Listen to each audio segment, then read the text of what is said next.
Hello there. Robert Downey Jr. is going to be Doctor Doom. It's something that when you first hear about it or read about it or whatever, you're just kind of blown away by it. It's definitely a desperate move for Marvel. It's something they kind of did at the last minute to change things, and I think this should have been their plan originally from the end of Avengers Endgame. I think that they could have definitely had Kang's character just end up being a version of Victor Von Doom at the end of time, who is actually Robert Downey Jr., and it could be a big way to bring his character back. But, nonetheless, they ended up going with Kang, scrapping the idea at the last minute, and now we have Robert Downey Jr. as Victor Von Doom. But there is a lot of precedence for this in the comics, so in this video we are going to talk about different versions of Iron Man who have either become Doctor Doom or Doctor Doom has become Iron Man, and you can kind of see that there is a cross-reference between these characters just kind of throughout the multiverse in general. So we're going to get into it all in this video, and we're going to discuss why this is definitely a smart and comic accurate move, but why it's also a desperate move. And we're going to talk about some versions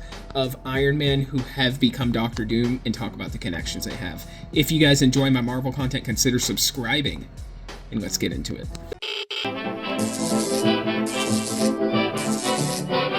The Atomic Fair. Alright, so is this a desperate move from Marvel? Let's just get all the negativity out of the way first, and then let's just get into the positivity and reveling in the potential of greatness that this casting choice actually is. So for sure, this is a desperate move from Marvel. They're definitely doing this because they're in a bit of a corner with not being able to follow through with the Kang storyline, and I guess they had this light bulb moment or this bright idea to instead do Iron Man and have him become a version of Doctor Doom, or have Robert Downey Jr., the actor who played Iron Man, become Victor Von Doom. But as I've said before, when you look into the comics and you look at these things, there's no doubt to me that this should have been their game plan from the end of Avengers Endgame. I think once they started introducing the multiverse story, they should have showed the end of time, and they should have had a version of Victor Von Doom at the end of time, or in Latveria, or something like that in Loki Season 1. But what we ended up getting was actually Kang, which I thought was cool. I was kind of excited for it. I was excited to see where they were going to go with the character. I didn't like some of the creative choices that they had done up until that point, or up until the point of Ant-Man and the Wasp: Quantumania, but nonetheless I was excited for the potential of the character.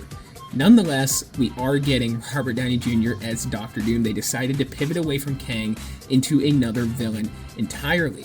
Whether or not Kang will show back up in the MCU, I have no idea, but Jonathan Majors' life has forever been changed because of what happened between him and that woman. It's kind of a terrible thing for the guy. I feel that people can grow and change. He may actually learn a lot from this experience, but it was just a mistake that with him being too in the limelight, it just completely tanked his career. So when we look at versions of Iron Man in the comics who have become Doctor Doom or Doctor Doom-like, or versions of Doctor Doom that have become Iron Man, there's actually quite a few, and there's actually a lot of cross-reference between these two characters in the multiverse, and you could kind of say that they have a somewhat mirrored existence. So we start first with the one that most people know about, the most recent version of Doctor Doom as Iron Man, and that is Infamous Iron Man in 2017. Now, the Infamous Iron Man story basically deals with the end of Secret Wars, where you saw Doctor Doom be defeated, and he was given a new face and a new lease on life by Reed Richards, and a new chance. He was given grace by the heroes and Reed Richards and given a chance to start over with a new life, and he decided to become a hero.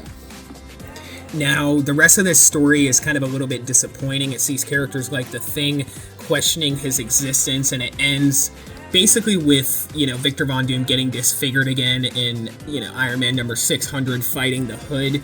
And basically they just use some cheap reason, or at least what I see as a cheap reason, for him to return to the Doctor Doom persona, where he basically retreats into, the ruins of his castle in Latveria until he's basically convinced by this woman to take up the persona of Doctor Doom again to put an end to a civil war that was tearing Latveria apart.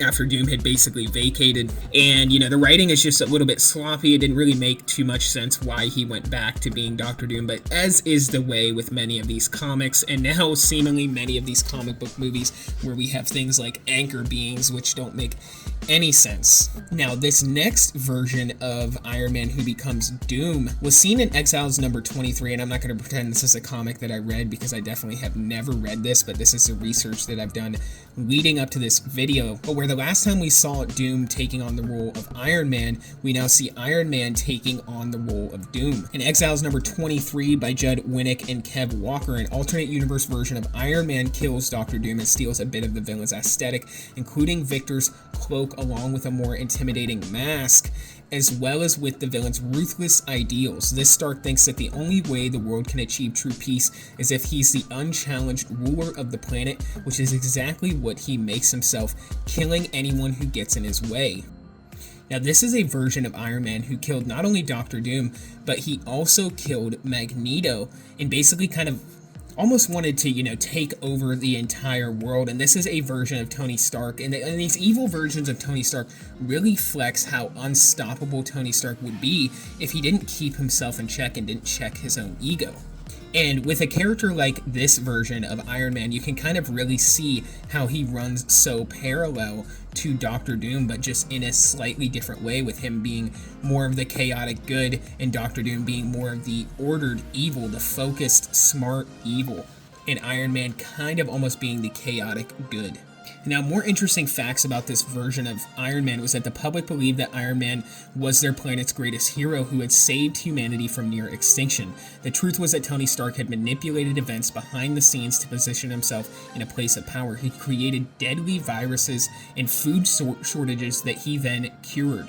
He was ultimately killed by Invisible Woman and the Inhumans. Now, there is one more time where Tony Stark becomes Doctor Doom, or Doctor Doom becomes Tony Stark, where Doom and Tony Stark switch bodies in college. In this story, instead of Reed Richards and Doctor Doom becoming roommates in college, it is actually Tony Stark and Victor Von Doom, and there's an experiment that goes on where they end up switching bodies, and later on, I think 20 years down the road, after they switch bodies, they go on to live their respective lives, where Tony Stark as Victor Von Doom ends up living an honorable life and creating an honorable reputation.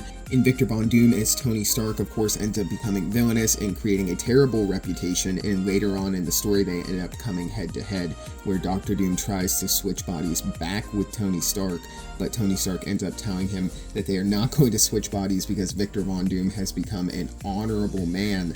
And Doctor Doom, of course, ended up living a villainous life. They get in this crazy fight where, of course, Iron Man ends up taking the upper hand, and he ends up telling him that they are not going to switch bodies after all. So there's a lot of various stories where Doctor Doom and Iron Man have crossed paths. Now, one more version I would like to talk about here is probably my favorite version of this character, and simply for his name. His name was the Iron Maniac, and Robert Kirkman and Scott Collins introduced a dark new version of Tony Stark from an alternate reality in the comic book Marvel Team-Up. He came from a reality devastated by one of Marvel's deadliest Skrulls, known as Titanus. The death of Stark's fellow heroes turned him into a twisted version of the armored Avenger known as Iron Maniac. One of the biggest visual differences is that his armor is reminiscent of Doctor Doom's design. He was also horribly disfigured during a battle with his reality's Human Torch, which kicked off a lasting rivalry with Reed Richards. The exiled Iron Maniac arrived in the 616 universe, where he nearly succeeded in taking out the Avengers. Now, this is a version of Iron Man who once again fell into villainy in the name of world peace. But basically, because of the events of Tony Stark in his own reality, this version of Iron Man called the Iron Maniac, Reed Richards actually exiled him to Earth 616, where this Tony built a new horrific suit of armor made from the sentient life model decoy of Diamondback. This Stark twisted the living robotics around his own mutilated body to form a truly disturbing, albeit incredibly interesting and visually stunning suit of Iron Man armor, with which he hoped to use in his conquest of this new reality. Now, while all these versions of Tony Stark as Doctor Doom or vice versa are very interesting, I actually think that this version of Doctor Doom or Tony Stark or Victor Von Doom or whatever will take most of its roots from the Superior Iron Man story. Now, what happened was during an Axis event in Marvel Comics, there was a spell that was cast that reversed all of the heroes and villains' demeanors, where the villains became heroes and the heroes became villains. Well, an inverted Tony Stark became a selfish, boozing, greedy version known as the Superior Iron Man. He created dangerous, new symbiote-infused armor and monetized the extremist virus to increase his wealth while tormenting the public. Superior Iron Man had no limits or morals, which made him a very dangerous enemy. He reverted to his heroic self after the Secret Wars event. And this is a version that I think was probably one of the most powerful versions of Iron Man. But I think that this version of Iron Man just shows, like I said before, how powerful Tony Stark can be when he sets his mind on evil, or how evil this version of Victor Von Doom could truly be if he has kind of a symbiotic relationship with Tony Stark's character in terms of their personalities and things like that. If there is some sort of eternal multiversal connection between Victor Von Doom and Tony Stark, then we are definitely going to see this play out, where this will be the ultimate evil version of Iron Man, who essentially becomes Doctor Doom. This is how I think all of these things are going to play out in the movies, and this is how I think Superior Iron Man will play very, very heavily into the story of Avengers Doomsday and Avengers Secret Wars. But comment down below and let me know what you guys think about all of these different versions of Iron Man who is connected to Doctor Doom, or Doctor Doom who becomes Iron Man, because like I said, I think it really shows a connective thread between these two characters throughout the entire multiverse in general. So comment down below what you guys think about all this stuff. Comment down below what you think they're going to do with Tony Stark becoming Doctor Doom, with Robert Downey Jr. becoming Doctor Doom. Comment all that stuff down below, and for this video, that's all I got, guys. So until the next one, be safe and stay well. Bye-bye.